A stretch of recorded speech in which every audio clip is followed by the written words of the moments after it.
Dan baru-baru ini juga mendapatkan gelar profesor. Ya, guru besar dari Universitas Diponegoro di Semarang. Ini lain lagi ceritanya karena ini apa istilahnya lanjutan dari karir sebagai pendidik. Ya, jadi memang rupanya saya tidak jauh-jauh juga dari dunia pendidikan. Walaupun lama berkarir di Bank Indonesia, tapi mungkin darah pendidikan sudah itu mengalir. Masih, Sehingga selama karir di BI pun saya selalu mengajar.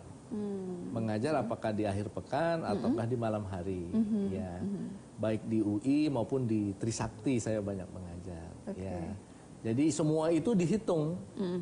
Ketika mau memproses gelar profesor itu, ditambah tulisan-tulisan di jurnal-jurnal ilmiah, penulisan buku-buku, setelah akhirnya dihitung mencukupi kumnya, ya kemudian memenuhi syarat untuk memenuhi menjadi guru besar ekonomi.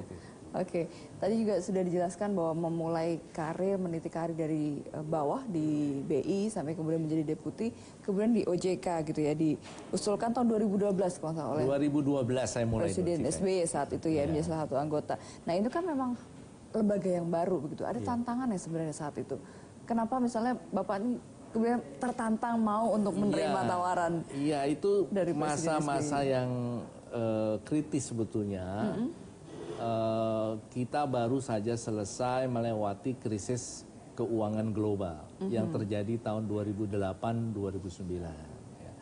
Dampak dari krisis keuangan global itu sampai tahun 2011, 2012, 2013 itu masih sangat terasa. Jadi, ada keinginan kuat kita untuk membereskan sektor keuangan.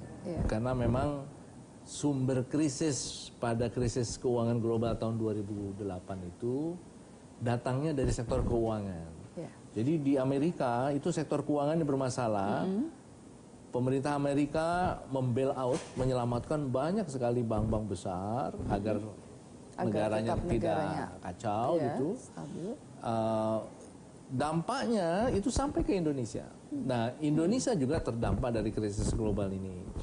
Nah, suasananya seperti itu. Nah, oleh karena itu mandat yang sangat besar saya kira yang kemudian dituliskan di dalam Undang-Undang OJK sebagai landasan untuk berdirinya OJK adalah perbaiki industri keuangan, buat aturan regulasi keuangan yang baik, dan dirikan lembaga terintegrasi sebagai otoritas keuangan. Nah, itulah OJK. Jadi sejak itulah kemudian dengan mandat itu kita mulai dirikan. Saya beserta dengan 8 orang lainnya ditunjuk sebagai anggota Dewan Komisioner, dan kemudian di situ kita mulai membangun institusi baru dengan berbagai macam tantangannya. Ya tentu saja penuh dengan dinamika. Pasti ya. Ya menarik gitu karena ini lembaga baru, resource belum ada, situasi di dalam.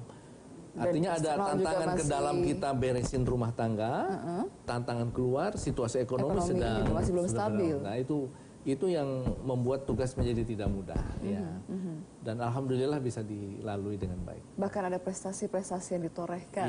Banyak sekali aturan yang kita terbitkan, banyak sekali aturan yang kita buat sengaja untuk menstimulir pertumbuhan ekonomi.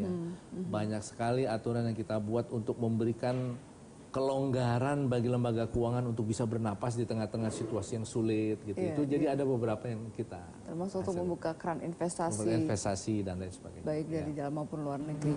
Dan sampai saat ini juga tetap masih concern terhadap apa mungkin juga ada hal-hal yang tidak tercapai ketika itu sehingga masih ada hal-hal yang sepertinya jadi PR ganjelan. Tentu saja masih perjalanan ini kan perlu panjang dan agenda di industri keuangan itu terus saja berlangsung karena banyak faktor luar, faktor eksternal yang ada di luar negara kita yang selalu juga mempengaruhi perkembangan industri di Indonesia di dalam keuangan. Contoh hari ini saja misalnya tekanan terhadap rupiah kan cukup kuat karena apa yang terjadi di Amerika sana perubahan persepsi, perubahan sentimen itu mau tidak mau mempengaruhi kondisi kita di dalam karena ekonomi kita terbuka Nah ini kan kemudian berdampak baik langsung maupun tidak langsung, ya terhadap industri keuangan nasional.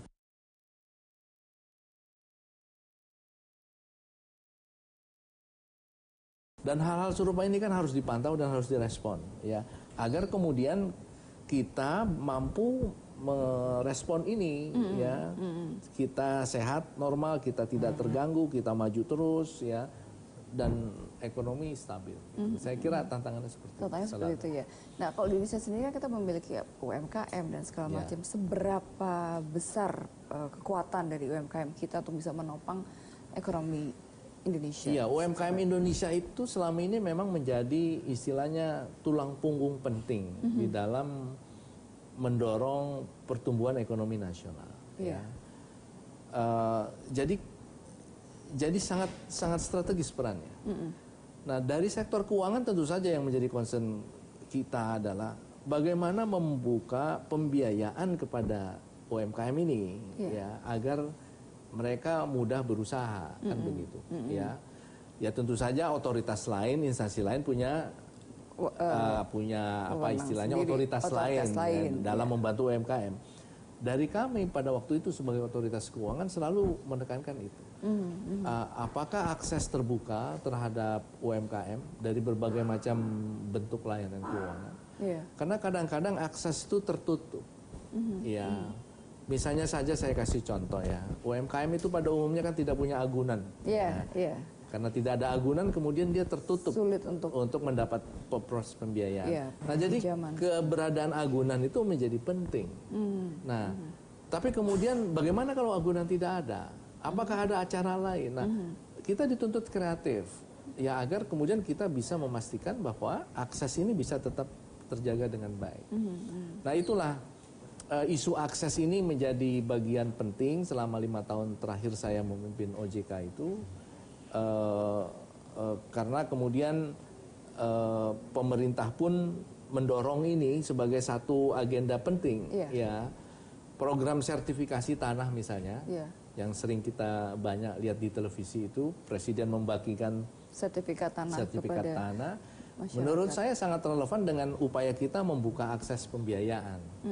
Sebab kalau kita punya tanah yang bersertifikat dengan tanah yang tidak bersertifikat, itu beda nilainya. Betul. Tanah yang bersertifikat itu mampu membuka kita ke bank, iya kan? Karena itu bisa dijadikan agunan. Nah, ya. Tapi tanah yang tidak bersertifikat tidak ada nilai ekonominya, ya. Nah, oleh karena itu upaya-upaya sertifikasi itu menjadi bagian penting di dalam membuka akses keuangan, terutama kepada UMKM. Nah, jadi antara apa yang dipikirkan oleh pemerintah dan apa yang kita dorong nyambung jadi satu, ya. Sehingga dengan demikian akses yang dinilai sulit itu menjadi lebih mudah, ya. Contoh yang lain misalnya gini, UMKM itu kan biasanya banyak di kampung-kampung. Sementara bank adanya di kota-kota. Ya. Nah, ini bagaimana agar jarak tidak jadi masalah? Ya. Tadi agunan jadi masalah. Kita coba solve. Jarak sekarang masalah. Bagaimana kita solve jarak ini? Kita pakai teknologi, ya. Teknologi. Jadi layanan keuangan tanpa kantor misalnya. Kita rekrut agen-agen di pelosok-pelosok untuk mewakili kepentingan bank. Jadi nanti jaringan bank akan sangat luas. Nah, ini yang saya kira inisiatif-inisiatif yang kita coba yakini bahwa nantinya keberadaan dari sektor keuangan itu betul-betul terasa manfaatnya bagi kepentingan masyarakat. Baik, nanti kita di segmen berikutnya akan bicara mengenai aktivitas nih di organisasi banyak sekali nih. Berarti setelah menjadi dubes akan ditinggalkan mau tidak mau gitu ya. Baik, kita akan kembali bersama dengan Bapak Mulyaman Hadad usai pariwara. Tetaplah bersama kami untuk kita.